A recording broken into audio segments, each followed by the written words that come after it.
जय हिंद साथियों, आज हम लोग डेली प्रैक्टिस क्लास में बात करेंगे बायोलॉजी का। जो है हम लोग 50 क्वेश्चन लेके आए हैं, तो बस डेली के लिए ज्वाइन रहा करो बाबू। और अगर तुम पूरा साल इसी तरह से ज्वाइन रहोगे तो यकीन मानो ऑब्जेक्टिव क्वेश्चन का जो भी प्रॉब्लम है ना, वो समाप्त हो जाएंगे। ठीक है, तो आज का सवाल है, पहला सवाल कहता है पौधों के जड़ों का गुरुत्वाकर्षण बल के विपरीत वृद्धि करना कौन सी अनुवर्ती गति कहलाती है? तो कौन सी अनुवर्ती गति कहला जाएगा बाबू? ऋण गुरुत्वानुवर्तन है ना, ऋण गुरुत्वानुवर्तन कहलाता है। तथा तंत्रिका तंत्र की संरचनात्मक एवं कार्यात्मक इकाई, संरचनात्मक एवं क्रियात्मक इकाई को क्या कहेंगे? तो इसको हम क्या कहते हैं बाबू? तो जैसे बोला तंत्रिका था में नर्वस सिस्टम, यानी कि हमारा आंसर क्या हो जाएगा? न्यूरॉन हो जाएगा। कहता टिहरी बांध का निर्माण किस प्रदेश में किया गया था? टिहरी बांध का निर्माण किस प्रदेश में किया गया था? तो टिहरी बांध जो है वह उत्तराखंड के अंदर हो जाएगा। कहाँ पर हो जाएगा? उत्तराखंड के अंदर। जीवाणु एवं कवक क्या कहलाते हैं? जीवाणु एवं कवक क्या कहलाते हैं? तो जीवाणु और कवक ये दोनों जो है अपघटक है। क्या है? अपघटक कहलाता है। क्या कहलाता है? अपघटक। द्विखंडन है ना, द्विखंडन होता है। द्विखंडन किस में होता है बाबू? अमीबा के अंदर में द्विखंडन होता है। मेरुरज्जु द्वारा तंत्रिका तंत्र होता है। मेरुरज्जु द्वारा तंत्रिका तंत्र होता है। कैसी होती है? प्रवर्ती क्रियाएं होती है। मेरुरज्जु के द्वारा जो है नियंत्रित होता है। क्या नियंत्रित होता है? प्रवर्ती क्रियाओं को नियंत्रित किया जाता है।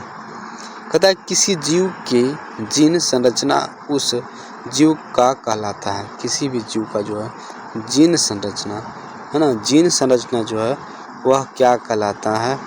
तो भैया क्या कहला जाए? जीनोटाइप और जीन पर जेनेटिक्स कहला जाए। क्या कहलाएगा? जेनेटिक्स कहलाता है। नेक्स्ट सवाल है, चिपको आंदोलन का मुख्य उद्देश्य क्या था? किसको बचाना था? वृक्षों का बचाना था। नेक्स्ट है कि निम्नलिखित में से कौन एक लिंगी पादप का उदाहरण है? एक लिंगी पादप का उदाहरण अगर पूछे कौन हो जाएगा? सरसों, गुड़हल, पपीता। क्या आंसर होगा इसमें? पपीता। पपीता जो है एक लिंगी पादप है ना। कैसी है? एक लिंगी पादप यानी पौधा हो जाएगा। जैव अनिम्नीकरणीय अपशिष्ट निम्न में से कौन है? जैव अनिम्नीकरणीय अपशिष्ट निम्न में कौन है? तो ये जो है आर्सेनिक भी हो सकता है, रेडियोधर्मी पदार्थ, शीशा, यानी कि सभी आंसर हो जाएगा। अपघटक का उदाहरण है। अपघटक का उदाहरण है बकरी, हरे पौधे, बाघ, कवक। अपघटक का उदाहरण कवक हो जाएगा। कौन हो जाएगा? कवक हो जाएगा। नेक्स्ट है कि स्वच्छ जल का जो पीएच मान है कितना होता है बाबू? सबको बताया 7 होता है। स्टेथोस्कोप की सहायता से सुनी जाती है। स्टेथोस्कोप की सहायता से जो है, स्टेथोस्कोप की सहायता से क्या सुनी जाएगी? हृदय का स्पंदन सुना जाता है, हार्ट बीट सुना जाता है। किससे? स्टेथोस्कोप है ना, जो गोल वाला होता है, ऐसे कान में लगा लेता है लोग, ठीक है ना। इससे क्या सुना जाता है? Heart beat. आगे है मस्तिष्क में सोचने की केंद्र स्थित है। मस्तिष्क जो है उसका जो सोचने का जो केंद्र है वह कहाँ पे स्थित हो जाएगा? तो अग्र मस्तिष्क में हो जाएगा। कहाँ पे हो जाएगा? अग्र मस्तिष्क में हो जाएगा। Gregor John Mendel, Gregor John Mendel व्यक्तिगत जीवन में क्या थे? ग्रेगर जॉन मेंडल जो है वह व्यक्तिगत जीवन में क्या थे बाबू? तो व्यक्तिगत जीवन में वो पादरी के काम करते थे। किसका काम करते थे? पादरी। पादरी जनेट है ना। यूरो सेकंड का संबंध किससे है? यूरो सेकंड का जो संबंध है वो किस चीज़ से हो जाएगा? तो यूरो सेकंड का जो संबंध है वायु प्रदूषण से हो जाएगा। किससे हो जाएगा? वायु प्रदूषण से। जीवों में उद्दीपनों की प्रति शरीर में होने वाली प्रतिक्रिया को कहते हैं, है ना। जीवों में उद्दीपनों की प्रति शरीर में होने वाली प्रतिक्रिया को क्या कहते हैं? अनुक्रिया कहते हैं। क्या कहेंगे? अनुक्रिया। ओजोन परत के क्षति का मुख्य कारण क्या है? ओजोन परत के क्षति का मुख्य कारण क्या हो जाएगा? तो यहाँ पे जो कारण है क्लोरोफ्लोरोकार्बन CFC के कारण हो रहा है। किसके कारण हो रहा है? CFC। वह पराक्रम जिसके द्वारा जीव अपने जैसे संतान को उत्पत्ति करते हो, वह पराक्रम जिसके द्वारा जीव है ना अपने जैसा संतान का उत्पत्ति करते हो, उसको क्या कहेंगे बाबू?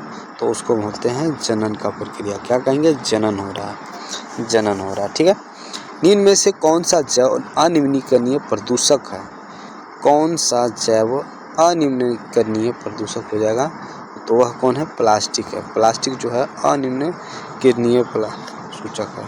ठीक है, प्रदूषक के हिसाब से। मानव में ऑटोसोम की संख्या कितनी होती है?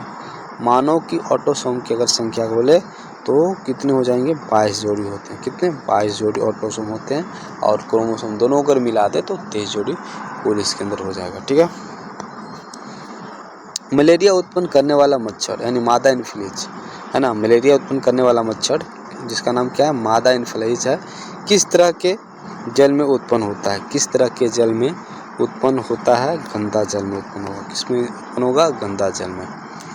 नेक्स्ट कहता वन संपदा का एक उदाहरण है। वन संपदा का एक उदाहरण है। तो वन संपदा का एक उदाहरण है कौन होगा? लकड़ी होगा। कौन होगा? लकड़ी। वन सिंपल सवाल है।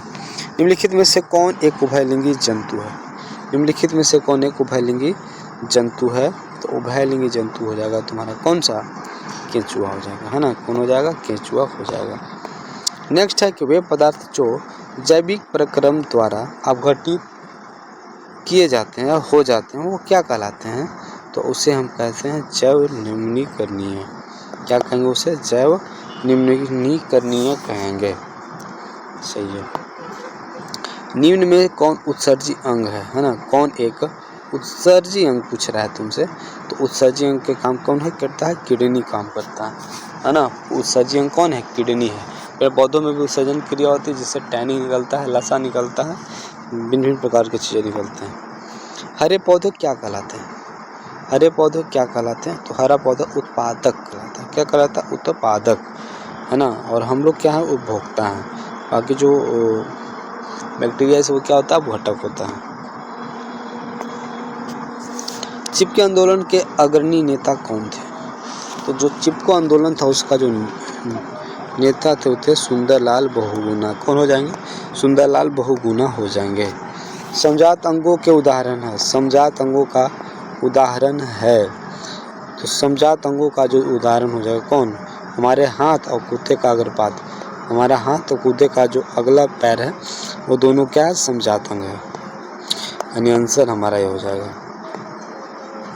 जनन कितने प्रकार से होगा? तो जनन जो है कुल 2 प्रकार से होता है।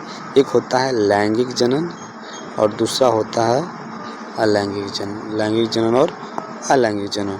निम्न में से कौन सा प्राणी मांसाहारी है? निम्न में से कौन सा प्राणी मांसाहारी है?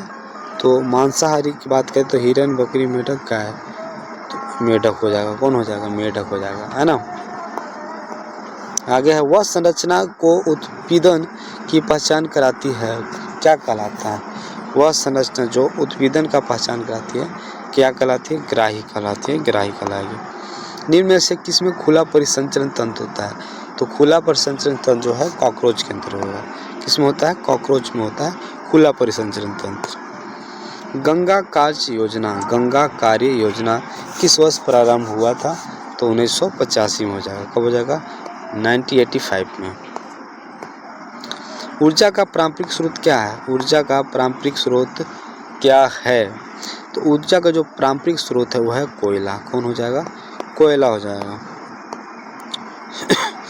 कहता है लैंगिक जनन में संतति उत्पन्न हेतु कितने जीव भाग लेंगे? इसमें बोल रहा है लैंगिक जनन में। तो लैंगिक जनन में जो है कुल कितने? 2, एक स्त्री और दूसरा पुरुष होना चाहिए।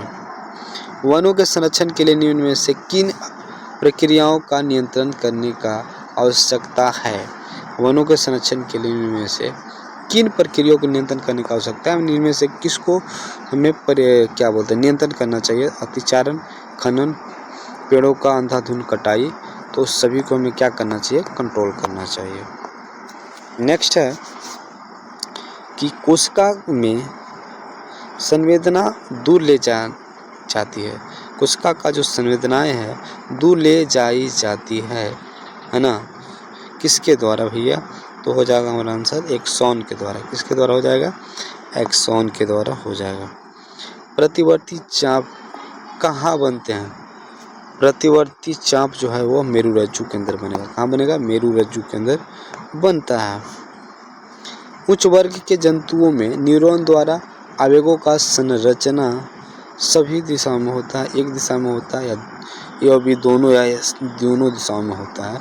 तो जो आंसर हो जाएगा एक दिशा में होता है। उच्च वर्ग के जो जंतु हैं उसके न्यूरॉन द्वारा जो आवेगों का संरचना होता है वो कितने में? एक दिशा में हो जाएगा। नेक्स्ट सवाल है कि श्वसन निम्न में से किस प्रकार की रासायनिक अभिक्रिया है? श्वसन निम्न में से किस प्रकार की रासायनिक अभिक्रिया है?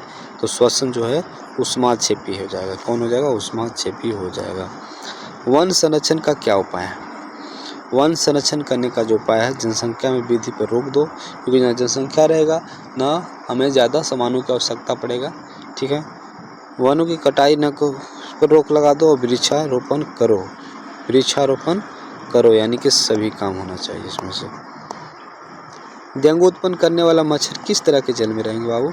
तो डेंगू जो उत्पन्न करता है मच्छर वो साफ जल में रहता है, इसलिए कहा जाता है जल अपने आसपास न रखे, चाहे जल साफ हो या जल गंदा हो, किसी भी हाल में जमाव नहीं रखना चाहिए। पादप में फ्लोएम संवाहक होता है। पादप में फ्लोएम संवाहक होता है भोजन। कौन होता है? भोजन होता है। भोजन का जो संवहन करता है फ्लोएम के द्वारा, है ना। पेड़ पौधों में जो संवहन होता है किस चीज़ का? भोजन का। किसके द्वारा? फ्लोएम के द्वारा। बीजहीन फलों का उत्पादन में सहायता होता है। बीजहीन जो फल है वो जो क्या होता है? जिबरेलिन द्वारा, जिबरेलिन के सहायक होते हैं।